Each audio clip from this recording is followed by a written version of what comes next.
What's good, YouTube? Still playing in the longest match of all of Yu-Gi-Oh! History. Michael Campos joins us.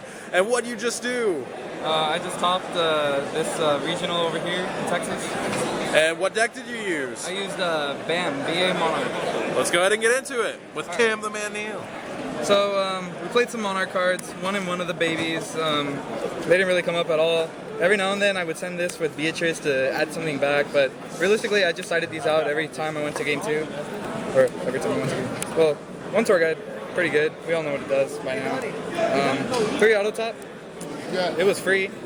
Every time I drew this card, I drew it in multiples. So I would draw 2 auto top in one hand. It's not as good as it sounds. One Takaton board. Drew this card all the time too. It helped me brick, but like it was whatever. One brick, and then a bunch of these other ones. Alec, Livic. Pretty important for some of the plays that you have to make. The ones here, because that's what it's at now. And then the 2 ofs. We played 2 Farfa. I thought 3 was too much because of the Monarch thing that we're like putting in the deck, so there's no point to play 3. Beatrice at 1 also sucks. 3 Skarm, best card in the deck, pretty good. I missed the searches a couple times just because I'm that pro. 3 Vanny's Fiend, really good card. People don't really agree with this card. They think it's degenerate. I say a win's a win, you know? That's cool. So 1 Karaz. So sometimes we don't go into Beatrice using our Burning Abyss monsters. We use Monarchs. So this also with return. See that later. 1 Ether. It's at 1. So I would play only 1. 3 Erebus. Really good. So you can alert this away. That's all you really use it for. And when you escalation during your opponent's turn, pretty good too. 1 Pantheism because it's at 1. Best Monarch / BA card in the deck. Foolish. It's actually pretty bad. I said it a lot just for it to get Twin Twistered. 1 Domain. It came up really big against Michael Plaisel. He had that huge Raid Raptor dude on board. And I just kept using this to swing over it with Monarchs.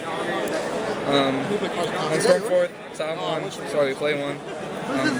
To return, we get those continuous searches, and if we have a Vanny's Fiend tribute, we get the search off of that, so not bad.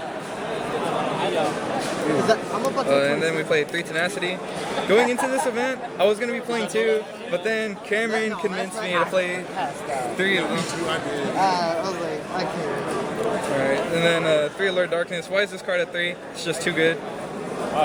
For the traps, we have 1 Escalation. Do plays during my opponent's turn. That way we can have a Beatrice and a Vanny's Fiend on board. Really hard to break. And then we got 3 Primes. Pretty good card. I really like the rank 5s that this card opens up. So moving on to the extra deck. We got the BAs over here with Triple Dante. This thing got cherried a few times, but it didn't matter because we had Monarchs. We had 1 Beatrice, it's at 1. I would play more if I could. 1 Dante. Yeah, just for the Beatrice. Pretty good card though. 1 Livier. 1 Mecha Quip. 1 Shark thing. And this Conto. I didn't go into these 3 at all. I went into this once against a Demise player. This is and played this thing. This thing caused me to get a game loss over at the ARG, top 32 in the Philly. Whatever. I still think it's a good card. Shark Fortress opens up OTKs. Ladies, good for bouncing. I went into this a lot, caused me to win. Volcasaurus, do some burn damage, free wins when they don't expect it.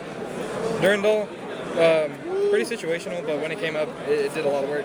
And Hope Harbinger, this card's very situational now that there's only 1 Ether, but like, I used this a couple times to get over some big monsters like the Raid Raptors that Claysoul was playing. So, into the side deck, played 1 anti-spell. We played 1 because I sold the other 2 that I had before the event started, and every time I sided in, I drew it. So that was pretty lucky. Played 3 cherries. I never cherried my opponent, so whatever on that one. 2 Majesties. It's okay. I like that it's a Monarch. 2 Twin Twister. I used to main deck this card. It's not that good in the main deck anymore because it breaks up your hand. And then we played Kaijus, 3s. Yeah, I always use 3 Kaiju because you never know what type of shenanigans you run into. Yeah, that's the time. And then for hand traps, we played 2 Maxi, 2 Baylor. My Maxi signed by Joey Lynch. He provided the return of the Monarchs. So yeah. Hey. So what were your matchups like? I played against a lot of just really rogue, to be honest. Like some random ones were like Trains, Raider, Raptors, and stuff like that. But then I played against a lot of Blue Eyes. I played against a couple BA, PK. So yeah, it was those. Any shout-outs? Yeah, shout out to Cam the Man Neil over here, helped me with the deck list. Also, shout out to what's it called? My brother Kevin. I played against him round 1. He was my only loss. Oh my god, he ripped it. Anyway, let's see. Shout out to Evo. Shout out to Apex, and shout out to Epic. And yeah, of course, shout out to Team Bortle, our team, and then Team Eat, because why not? Alright. And one last thing, shout out to House of Champs for doing this expo. Hey, thanks, man.